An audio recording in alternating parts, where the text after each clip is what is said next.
Mental fitness. How do you rate yours? Sharon Horne-Ellstrom here. Welcome to day 150 of our Supersize You annual challenge. Today we're talking about, and our topic is our level of mental fitness. And then I'm going to share at least 3 ways that you can improve your mental fitness on an ongoing basis. A lot of times we think that we can do something once and it will last forever. But what would happen if you only brushed your teeth once? Would it last forever? No, there's certain things that we need to do often, several times a week for sure, but I say daily. Why would we not be exercising our mind daily, just like we are, hopefully, our bodies, getting up, moving, doing some things to keep mobile, keep active, because it's connected, right? Our level of physical fitness is connected to our level of mental fitness. Our ability to even get up and say, I'm going to exercise today, is influenced by whether we believe we can or not, or if it's good for us or not. Some people will swear that doing anything physical is not good for them.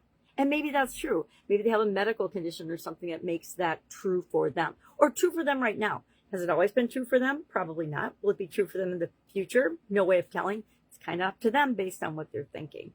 So today, keep in mind that mental fitness is just like anything else. It's not a destination. It's something to continually improve throughout the course of our lifetime.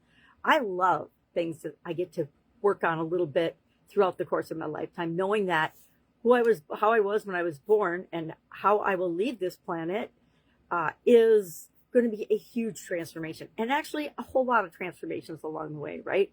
As soon as we think we're done with some experiences, sometimes they come back and rear their ugly little heads again because we didn't learn the lesson in the first place. So on a scale of 1 to 10, 10 being absolutely positively sharp as a tack. Tacks are sharp, by the way, not in the way I mean, but they are indeed sharp.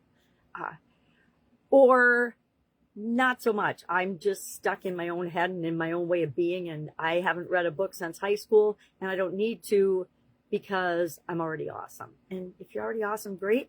But if you could be a little bit better, that's even more awesome. I don't know where that came from.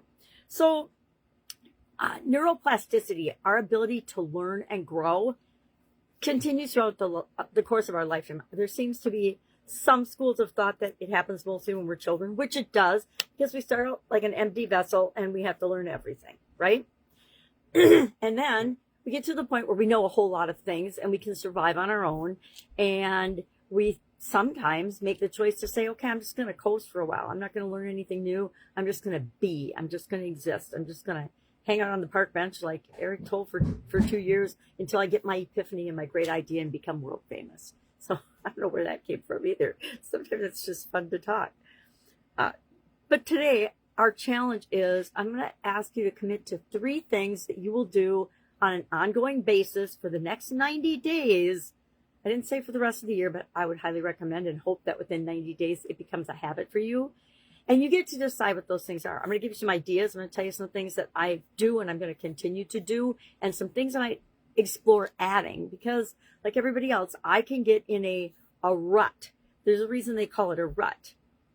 I used to like the expression, it's like a grave with the ends kicked out, but then I had a sudden cardiac arrest and I didn't think it was so funny anymore. All right, so how are you going to come up with your 3 things? You're going to ask yourself, what would make you feel more mentally fit?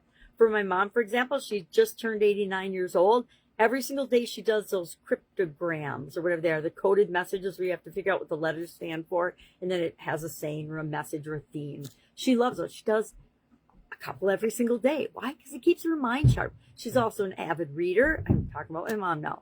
And she's an amazing human being. She's very spiritual, and she prays every day for a couple hours a day, because that keeps her mind and her spirit and her emotions moving in the direction she wants them to go. So that's my dad about 11 years ago, and they were lifelong best friends. And I guess not lifelong. She didn't meet him until she was like 11, I think. Anyway, that's a story for another day. I didn't get her nice legs. That's all I have to say about that story. So today, pick 3 things. And then also ask yourself, okay, I'm going to share some of mine. One is, I decided a long time ago that I was going to be a lifelong learner. People, and I like to kind of break the world into 2 categories. People that love learning and will continue to learn till the day that they die. And then people that just don't. they get to a point in their life where they're just satisfied in their comfort zone, and that's how they live out the rest of their life.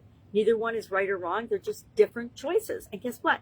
That's the key component. It is our choice. We can decide to change anything in our life and our existence at any point in time. We just don't feel like we have permission to. Guess what? The only one that can give you permission to do that is you. So give yourself permission today to create, be, do, have, whatever it is that you want, and create and actually live and experience the life that you want.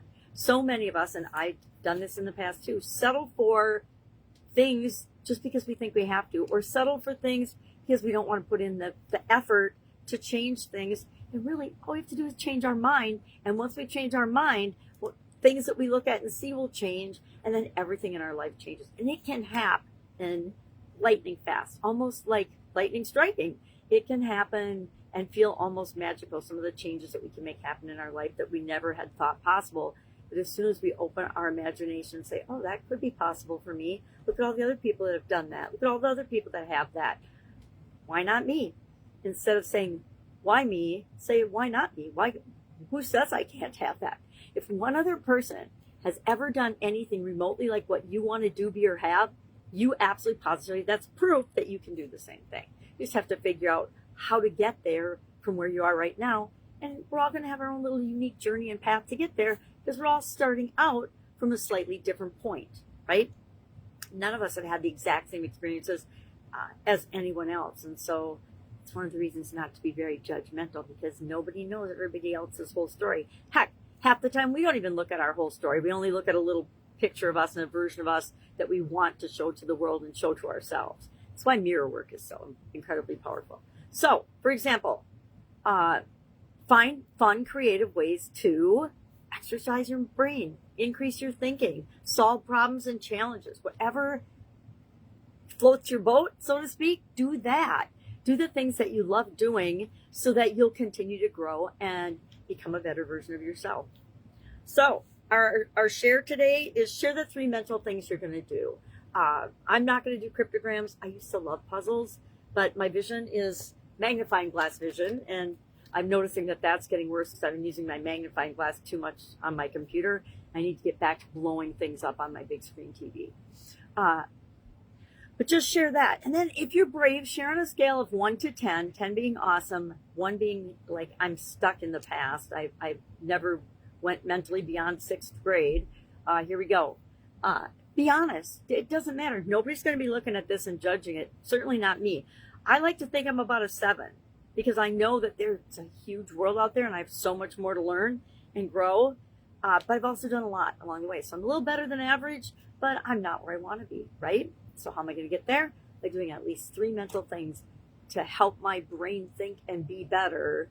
And mine are going to be hypnosis, meditation, silent meditation, walks in nature. The things that I know work for me are the things I'm going to commit to doing going forward. All right. If you need any help, you know what to do. Just ask. Otherwise, have an awesome day, and I will, of course, see you tomorrow.